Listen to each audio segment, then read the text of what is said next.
You are sitting on your sofa when your cat slides through the patio door. There is a specific, heavy stillness in their posture. A quiet thump follows. On the rug lies a small, lifeless field mouse. It is a moment that forces you to wonder why cats bring you dead animals into your shared living space. Your immediate reaction might be a mixture of affection and mild horror. You likely assume it is a gift, a token of appreciation, or perhaps a lesson in basic survival. The truth, however, is far more complex. It reaches deep into the evolutionary architecture of the feline mind. This behavior is not a random act of domestic mischief. It is a highly sophisticated window into how your companion views your home, your relationship, and your shared territory. Tonight, we decode the ancient calculus behind this unsettling offering. For decades, popular culture has reinforced a comforting myth. We tell ourselves that our cats look at us as large, hairless, incompetent felines who desperately need to be fed. We view the dead lizard on the welcome mat as a charitable donation to our survival. But this explanation is incomplete. It projects human concepts of charity and pity onto an animal that does not possess them. If your cat believed you were starving, their behavior would change when their food bowl is full. Yet well-fed domestic cats are often the most prolific hunters. They leave trophies on the bed even after consuming a premium meal. The missing piece of the puzzle is not hunger. It is the architectural layout of the feline brain. Pattern interrupt. Why does an animal hunt when it is already full? A landmark study from the University of Exeter, published in 2021, examined the predatory habits of domestic cats across various environments. The researchers discovered something remarkable. A cat's internal drive to hunt is entirely decoupled from its internal drive to eat. In the wild, the opportunity to capture prey is rare and unpredictable. Waiting until hunger sets in would mean starvation. Therefore, evolution hardwired the feline brain to strike whenever an opportunity presents itself. The sight of a scurrying shadow triggers an involuntary neurochemical cascade. Dopamine floods the brain. The hunt is a self-rewarding loop. The capture itself is the prize, long before the first bite is ever taken. But capturing the prey is only the first half of the mystery. The real question is why they carry it back to you. To understand the journey from the garden lawn to your bedroom floor, we must look at how cats map their world. Research from the Lincoln University, published in 2016, investigated the spatial cognition and territorial boundaries of domestic felines. In the wild, a feline territory is structured like a wheel with spokes. At the absolute center sits the core area. This is the safest, most secure zone within their entire range. It is the place where vigilance can finally be lowered, where sleep is deep and uninterrupted. For your cat, this core area is your living room.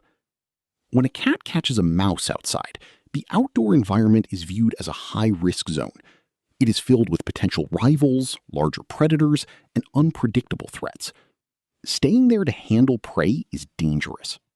They are not bringing the prey to you. They are bringing it to safety. The home is a sanctuary where the cat knows no competitor will steal their prize. Once inside this safe zone, the intense neurological high of the hunt begins to subside. The dopamine level drops. The domestic cat is suddenly left with a dead rodent in a place where premium, easily digestible food is already provided in a clean ceramic bowl. The effort required to consume the tough, parasite-ridden mouse outweighs the benefit. So they simply drop it. They leave it behind. It is not an intentional delivery to your feet. It is an abandonment of a surplus resource inside their secure fortress. You happen to be standing in the fortress. However, this explanation does not fully account for the social dynamics at play.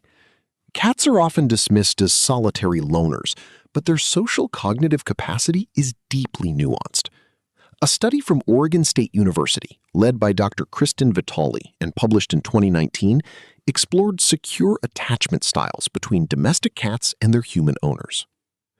The data revealed that cats display the exact same attachment behaviors toward humans that human infants display toward their parents. They use their owner as a secure base of safety. When your cat enters the home with prey, your presence reinforces that feeling of ultimate security. They are sharing a highly vulnerable moment with you. The act of bringing the prey home is an expression of absolute trust in the safety of your shared environment. Consider the wild ancestors of your sleeping cat, the African wildcat, Felis libica.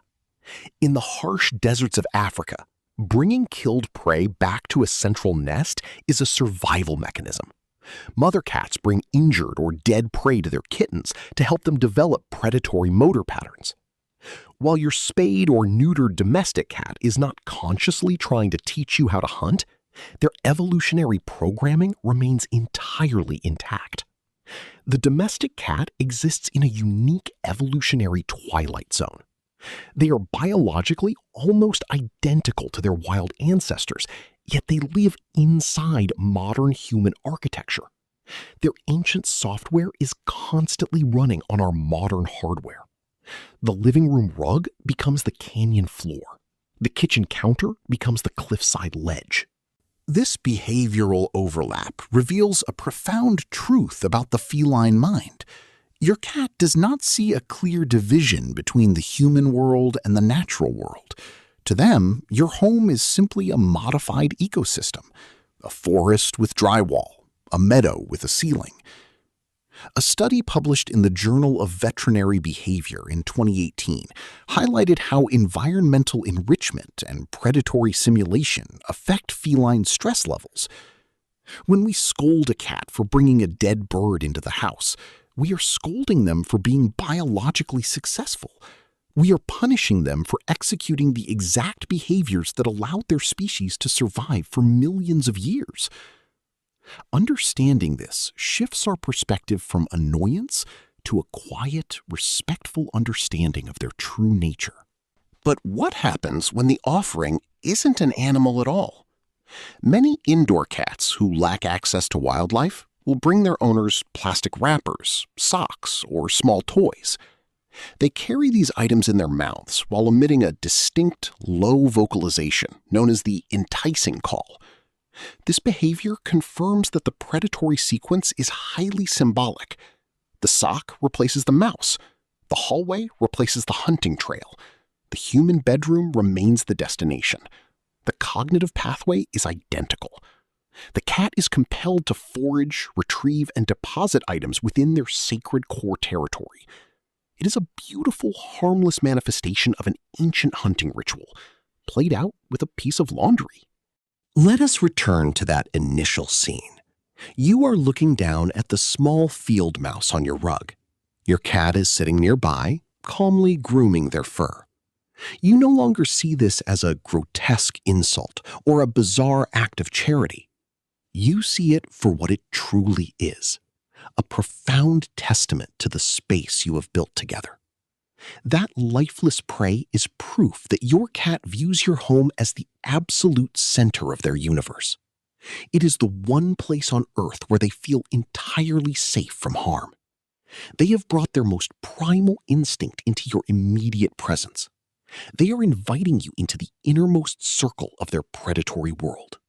The creature on your floor is a micro-predator, operating with flawless prehistoric precision.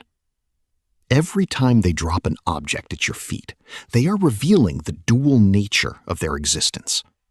They are wild animals who have chosen to share their safety with us. They walk between two worlds, the untamed wilderness of their ancestors and the quiet comfort of your living room. By understanding the science behind the hunt, we can look past the shock of the offering. We can appreciate the beautiful, unaltered mind of the hunter sleeping peacefully at the foot of our bed. The ways our cats communicate their wild nature inside our homes go far beyond the prey they leave behind. The sounds they make carry their own hidden histories. If you want to understand how your cat uses their voice to alter your behavior, watch our next video on the hidden frequency of the feline purr and how it mirrors human biology.